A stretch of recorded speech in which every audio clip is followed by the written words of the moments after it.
Hello, Cory đã quay trở lại rồi đấy. Rất cảm ơn sự ủng hộ cũng như ý kiến góp ý của các bạn trong video trước đã giúp mình có thêm nhiều động lực và tìm nhiều video hay hơn cho các bạn. Không dài dòng nữa, hôm nay mời mọi người cùng mình vẽ Miku Symphony 2020 trong phiên bản có nhiều mặt trời và hoa hướng dương nhé. Bắt đầu với phần chuẩn bị nè.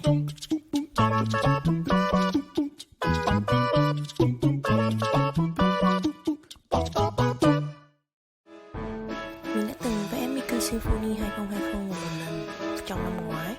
Trong thử thách vẽ mỗi ngày một bức tranh trong 30 ngày liên tục. Và bức đó là bức tranh cuối cùng của thử thách. Các bạn có thể xem bức tranh năm ngoái của mình ở đây nhé. Bức tranh lần trước Tô hơi rén tay nên đi màu không được đậm và dứt khoát lắm. Bức lần này quen tay hơn một chút nên mình đã pha màu da đậm hơn bức trước. Màu da này mình pha từ màu vàng, màu cam và một chút xíu màu hồng. Các màu đậm hơn mình chỉ cần bổ sung thêm màu hồng hoặc đỏ là được. Nhưng chỉ một chút thôi, không thì màu sẽ đen đậm lắm đấy.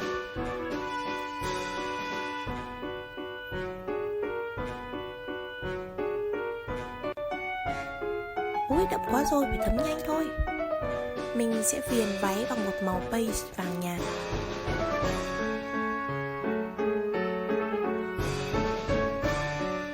Mình sử dụng màu vàng và màu cam để tô hoa. Bắt đầu với một lớp base vàng cam. Mình chỉ dùng chiếc cọ vẽ màu nước thông dụng nên tô base không được nhanh lắm. Nhưng được cái là cái cọ này đầu nhỏ nên khi đến những chi tiết tỉa thì cũng khá ổn đấy. Không phải một chiếc cọ quá xịn sò nhưng sẽ rất ổn với những người mới bắt đầu như mình. Một điểm vừa trừ vừa cộng của chiếc cọ này là lúc mới lấy màu, cọ sẽ giữ rất nhiều màu. Nhưng tô một lúc thì phần dưới của cọ sẽ đẩy ra càng ngày càng nhiều nước, làm cho bút càng ngày càng ngậm nhiều nước và màu sẽ nhạt đi rất nhiều, nên hơi khó điều khiển một chút. Nhưng nhờ thế mà hoa hướng dương của mình có hiệu ứng chuyển màu cũng khá xinh.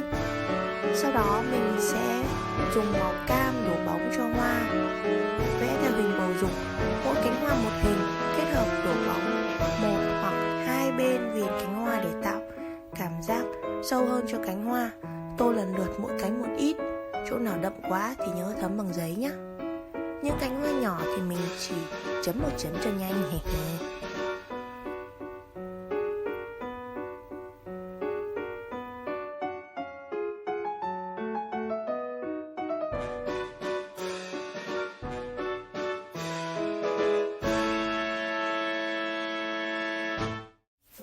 Màu tóc lần này cũng giống lần trước, được pha từ hai màu xanh dương và xanh lá. Nhưng lần này mình pha phần nhiều xanh lá hơn để tóc ngả về màu xanh lá rõ hơn. Lúc tô thì chừa một ít chanh màu trắng ở viền để tạo bóng cho tóc. Trời ơi, cái còi nhỏ mà vẽ tranh to quá, tô base mệt nhỉ.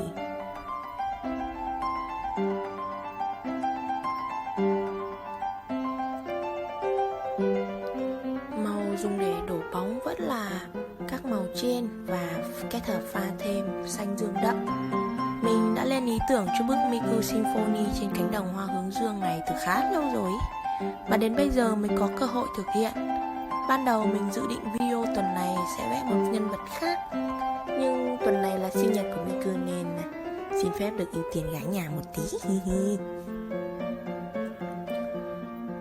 Miku Symphony 2020 là thiết kế kỷ niệm 5 năm cho chương trình biểu diễn hòa nhạc Hatsune Miku Symphony. Ở đó thì các bài hát nổi tiếng của Miku cũng như các ca sĩ ảo khác sẽ được trình diễn dưới phong cách nhạc giao hưởng cực xịn luôn. Điều đặc biệt ở trong show diễn này là các bài hát được sử dụng trong buổi biểu diễn có rất nhiều bài mà bản nhạc gốc và bản hòa nhạc là hai phong cách khác hẳn nhau. Trời ơi, các bạn có bao giờ tin được mấy cái bài như kiểu Hibikase hay Gosru, kiểu nhạc dance, giật lắc, remix các kiểu tưng bừng phối lại trên hòa nhạc không chỉ lạ tai mà còn hay khủng khiếp luôn. Show Symphony của năm 2019 còn có sự xuất hiện của Teto, cũng là một ca sĩ ảo mình yêu thích nên mình khá thích cái show của năm đấy. Show đấy được phát miễn phí trên YouTube nên bạn có thể tìm gõ Miku Symphony 2019 để ra kết quả đấy. Bây giờ tô nốt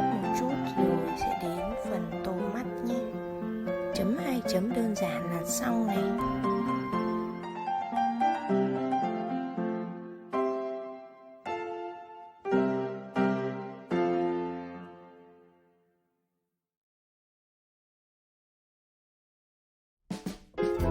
Tiếp theo là tô thân cây. Sau tai nạn mù màu ở video trước thì mình đã làm một cái thẻ chỉ dẫn màu và tìm được rất nhiều màu có sẵn phù hợp với bộ tranh này, đỡ mất thời gian pha màu. Mà nhiều khi pha màu thử nhiều quá, xong đến lúc tô hết màu rồi không nhớ được cách pha lại. Thiết kế này được lấy cảm hứng từ chiếc máy hát loa kèn ngày xưa. Phải nói là Bella thiết kế bộ này siêu đỉnh khi thiết kế một chiếc váy trong suốt với các chi tiết viền váy và phụ kiện màu đồng cực xinh. Mình sẽ tô đan xen các lớp màu đậm nhạt để tả độ bóng của đồng. Màu này mình pha giữa vàng và nâu đỏ. Các sắc độ đậm hơn cũng tiếp tục pha như thế và thêm nhiều nâu hơn nữa. Phần viền váy là chi tiết đẹp nhất và cũng là chi tiết mình mất nhiều thời gian nhất để tô. Trên video mình có tăng tốc độ lên chứ thực ra mình mất gần 1 tiếng chỉ để tô phần viền váy. Cứ vừa tô đi tô lại, đến khi nào ưng ý thì mới dừng. Những phần màu bị lem, một chút nữa mình sẽ viền lại bằng bút chì để trông gọn gàng hơn nhé. Phải nói thật là cái bút khi mà ngậm nhiều nước thì tô đen nhem, hơi khó dùng một chút. Nói tiếp về cái thiết kế Symphony 2020 này thì mình cực thích thiết kế này. Bella đã minh họa một Miku biểu diễn dưới ánh đèn sân khấu buổi hòa nhạc cực xinh. Để tạo hiệu ứng trong suốt thì mình sẽ tô váy bằng một màu vàng nhạt, nhưng không tô toàn bộ váy đâu nhé. Sau đó đổi bóng phần váy trong bằng một màu tím nhạt. Tiếp theo là tô tất. Mình dùng màu giống với màu viền váy nhưng pha thêm một chút xíu màu cam để sáng hơn.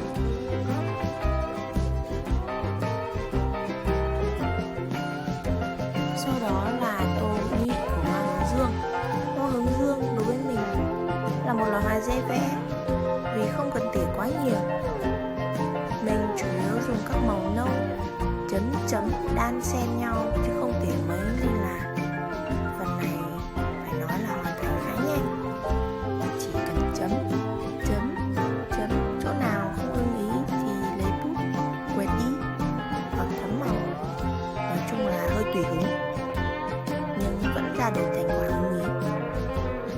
Như mình có nói ở trong video trước thì mình không có giỏi vẽ hoa, nên hoa hướng dương là một trong những loài hoa hiếm hoi mà mình có thể vẽ được và vẽ khá nhanh.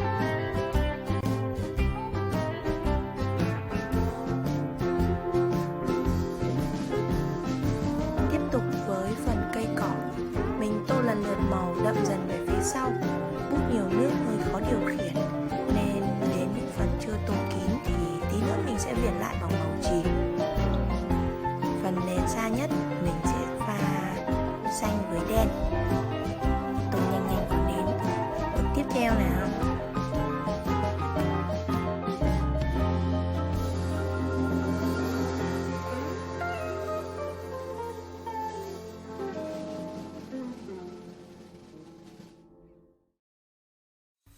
Trời ơi, cuối cùng cũng đến phần tôi thích nhất là vẽ mây. Cái bút này vẽ mây thích cực luôn á các bạn ơi. Đầu nhỏ nhưng bút lia tùy hứng. Cô nếu hiểu gì vẫn ra mây được.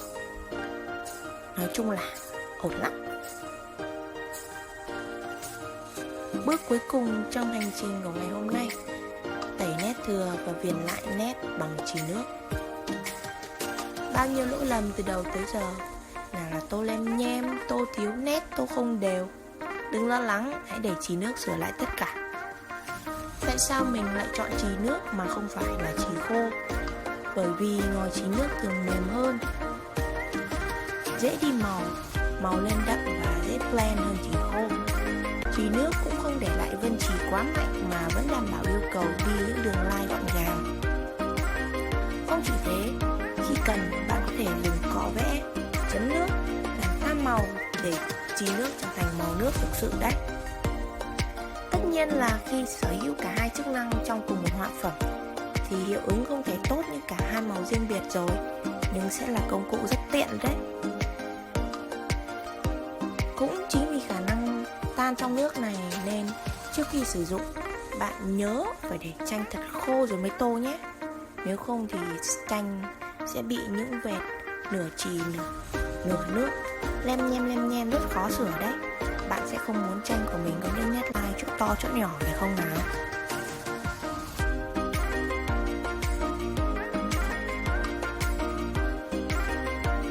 Quên mất còn một bước cuối cùng nữa là ký tên.